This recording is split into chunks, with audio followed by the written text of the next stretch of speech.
Hey up everybody, welcome back to the I'll Do Cycling YouTube channel, where today I am going to be looking at the Velogames Amstel Gold Race, the next iteration of the Superclasico, and of course the last time that we had this kind of course at Amstel Gold Race was, well, this edition. Incredible! I've never ever seen anything like this in my life! Mathieu van Poel has done it!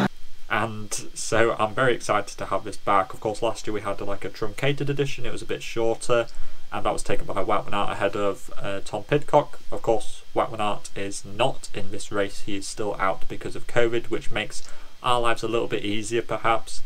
Van der Poel is the out-and-out favourite for this race according to the bookies and according to pretty much everybody, and therefore I expect to see him on a lot of teams. But I think Van der Poel is like pretty much a must-have on most teams. As Green is a bit of a funny one. Is he actually targeting this race, or is he really using it as a bit of a warm-up for Roubaix, getting that distance in perhaps? I'm not sure if it's a race that fully suits him, although he has done well over kind of lumpy terrain in the past. We saw that at the Dauphiné last year. Pidcock for 26.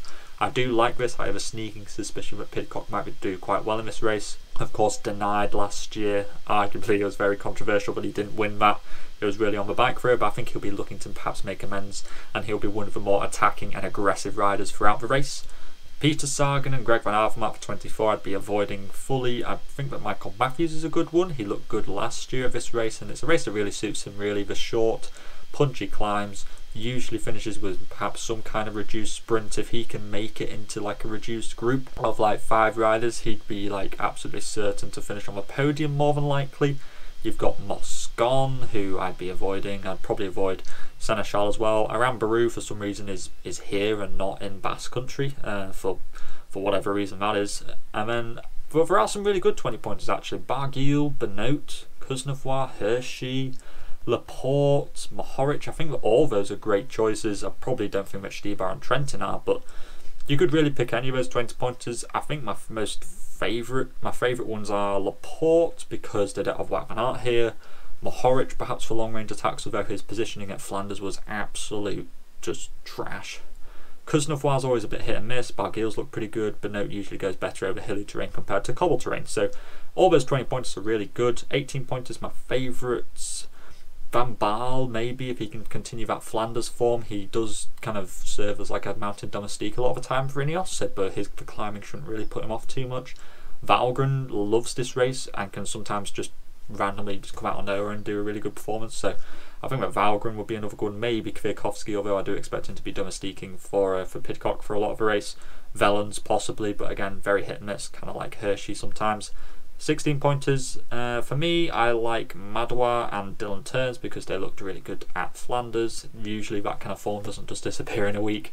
This is also important to note, Valentin Madouas is like first and only Ardennes racer this year. He's not doing La Flèche Wallonne and he's not doing Liège, so perhaps he might be a bit more motivated for this race, knowing that this is kind of the last one for like his first block of racing. For this year, you got Dylan Teuns as well, who's a great option for Bahrain. I certainly think that he could finish inside the top 10, although him winning is going to be very difficult. It won't be from a sprint, it'll have to be solo. 14 pointers, Søren and Coquard, probably the best ones. Søren especially, considering that he didn't start Flanders last weekend. I think that this is a great opportunity for him to do a good big result for him. Other than that, I don't like the 14 pointers, and really I don't like the 12 pointers all too much either. Maybe Dries de Bont, Stan de Wolf, Tom Schuijns, just because Trek don't have like a big name rider here, so they might have a bit more freedom. I expect Trek to probably get him a break and also kind of be quite an animator in this race. 10 pointers, I really like Juan Ayuso. I think that considering how he looked at Catalonia, if you remember that Barcelona stage, the circuit really up and down, that's this sort of racing that he's going to be doing here in Amstel Gold Race, so I don't see a reason why he wouldn't do too well, other than the fact that he is 19 and he hasn't really done this kind of distance before. I think the closest we've really seen is like San Sebastian, which was like 230k last year, so can Ayuso do something good? I do think that he could do. I think he could certainly finish inside the top 20. And Delates Clon could be another 10 pointer if you wanted somebody else, and also maybe Fred Wright, considering that he looked good at Flanders. 8 pointers, I'm not really a fan of any of these. If I were you, I'd save your points and pick the 6 points instead that I'm going to recommend. You could maybe pick Maxime Van Hils if you really were to push me, but he did just DNF at Zulia for some reason, which I can't seem to find out why.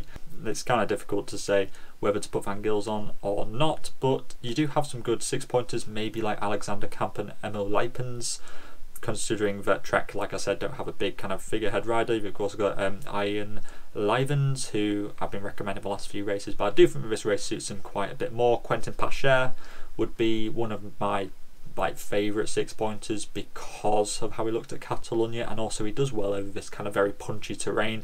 And then Jan Tratnik has got to be the best 6-pointer going at the moment, considering he finished top 10 in Dwars, Vlaanderen, and also the Tour of Flanders. His climbing is superb. We saw that on Zoncolan last year.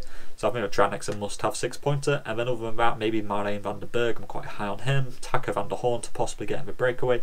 And I think that's it for the 6-pointers. The 4-pointers, your best ones, Tobias Beyer for the assist points for Van der Poel in case he wins. This is like a category 1 race, I think, so you get quite a lot. You get like 60 or something if their teammate wins. You could also go with Magnus Sheffield or Ben Turner. For me, I think Ben Turner's the better of the two, just because he also has the capabilities of maybe finishing inside the top 30 or so on the stay. And then you've also got Tjan Uiterblooks for Bora Hansgrohe, the youngster. I think he's in like 18, 19, so really what can I expect from him? Probably not too much, but with Bora not having the likes of, you know, Schachmann or something here, he will have perhaps a bit more freedom to maybe go in the breakaway or something like that. That brings me on to some teams that you could go with. So this is one of the teams that you could go with. It gives you Van der Poel and Pidcock were big favourites. Matthews for like a reduced sprint. Then got Ayuso, Pacher and Tratnik as like some wildcard riders. You could also not go with Pidcock and you could go with a 20-pointer instead, like Warren Barguil. Put those points into Ayuso and you can get yourself a 16-pointer like Valentin Madouas, so you can spread it out a bit more there. If you didn't want Van der Poel for some reason, perhaps you just don't think he's going to go well, you could pick Pidcock and then use those 4 points and probably put them into Quentin Pacher and get yourself like Juan Ayuso or something like that. Alternatively, you could put them into Michael Matthews and get yourself Casper Asgreen if you really wanted it. Or you could put them into Madouas and you could get Laporte or something like that. So there's quite a few iterations that you could go with. But let me know what you think in the comments down below. What do you think of those teams? Who do you think is going to win? Are you going to pick Van der Poel or not? And all that is left to say is to keep safe out there. And I'll see you in the next video. Salut!